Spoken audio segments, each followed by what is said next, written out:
Good morning, good afternoon. Welcome to This Week in Renewables, your bite-sized roundup of the renewable stories over the last 7 days.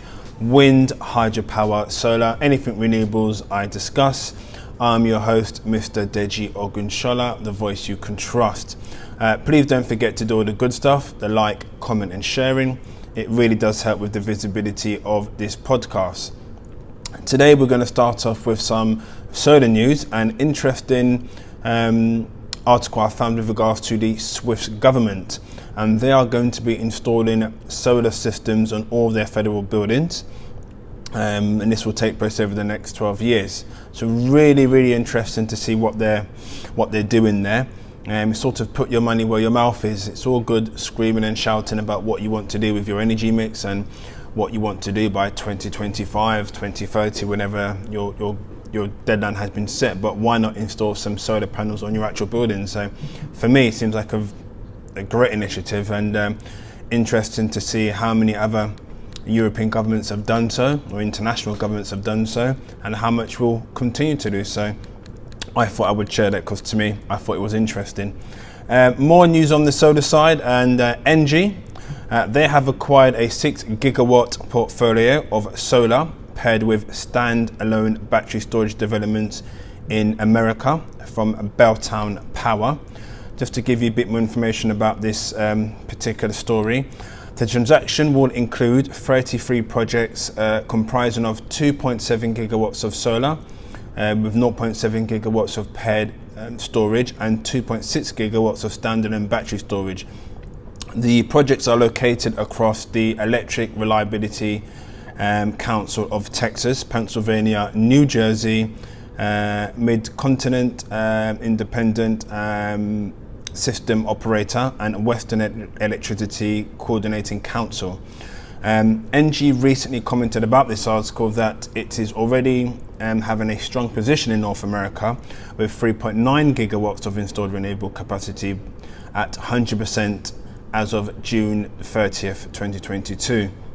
The projects are a strong addition to ENGIE's existing renewable and storage pipeline in the USA. So really interesting news coming by way of ENGIE and America. More news on the solar side, and Greenco Energy has entered into partnership agreement with Nordic Solar, and this is to execute a 250 megawatt portfolio of solar PV projects in Denmark. Under the partnership agreement, Nordic Solar will invest approximately 1 billion Danish kroner over the next 3 to 5 years. The company will also acquire the project portfolio and provide financing through development and construction to commissioning. So really interesting news there. The CEO of Nordic Solar, Mr. Nikolaj Hoff, commented that renewable energy is in high demand and Nordic Solar is committed to making clean energy available for more and more households and companies across Denmark and Europe. So really interesting news there. Switching over to the wind side of things, just having a quick check here of anything interesting. ENGIE, actually not ENGIE this time, Enel Green Power. They have commissioned the Castamura wind farm in Italy. I think it's week on week I seem to be talking about Italy at the moment. The plant itself consists of 7 turbines of 4.2 megawatts each with a total capacity of 29.4.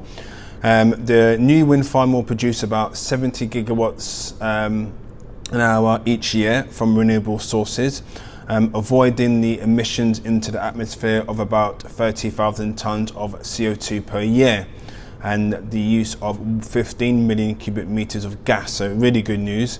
Local companies were involved in the construction of the new plant, in particular for civil works, services and maintenance. So again, renewable energy, saving costs and creating employment. Some more wind news closer to home in the UK. Very interesting that the UK wind power set a new generation record. The new electricity generation record was set yesterday, so I took this article on Friday, so last week, by the UK's onshore and offshore wind farms, which generated approximately close to 20,000 megawatts of electricity in half an hour period. The new record was set between 11:30 and 12 o'clock, and that was on the 26th of October, beating a previous record of 19,916. So they beat it by 20 megawatts to be precise, and that was set on the 25th of May earlier this year. So really interesting news there, and wind energy continuing to set records upon records. More news on the wind side, just having a quick check if there's anything else to share. Yeah, quite interesting actually. As you know, in the UK we seem to be playing musical chairs with regards to our Prime Minister, and Rishi Sunak is set to retain onshore wind ban. So the development of onshore wind in the UK at the moment is still at a halt, so very much focused on the offshore side of things. So really interesting to know your thoughts. I know I did share on LinkedIn to kind of what your thoughts would be about this, but Rishi Sunak commented about this, that we plan to stick with what we said in our manifesto, and this is after he spoke directly to the House of Commons. He added that the focus on more renewables, more offshore wind and more nuclear. So interesting to know your thoughts on that with regards to the onshore wind ban in the UK. I'm sure there's many people who are against and many people who are for, so interesting to know your thoughts on that particular story.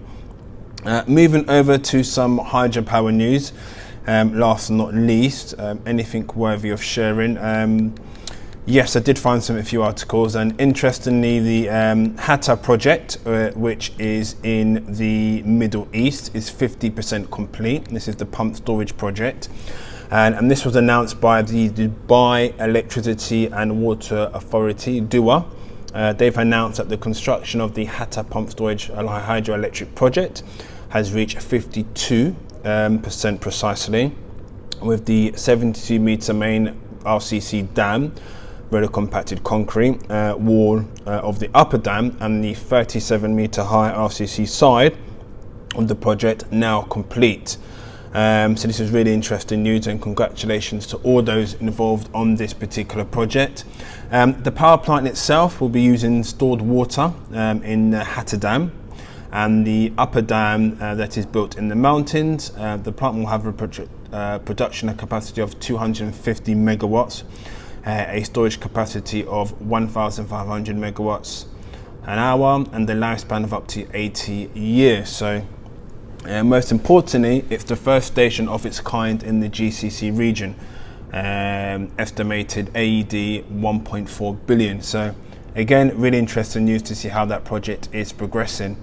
Last but not least, in terms of the hydropower side, major project in Indonesia is moving ahead. This particular project is being financed by the Japanese, and it's called the Kayan Cascade project, which will be a series of dams, and it's part of the China's Belt and Road Initiative. So didn't get too much on that, but I'll try and get some more news about that and share it next week with you guys. But otherwise, short and sweet, trying to keep it 10 minutes. That has been this week in renewables, your bite-sized roundup of the renewable stories over the last 7 days.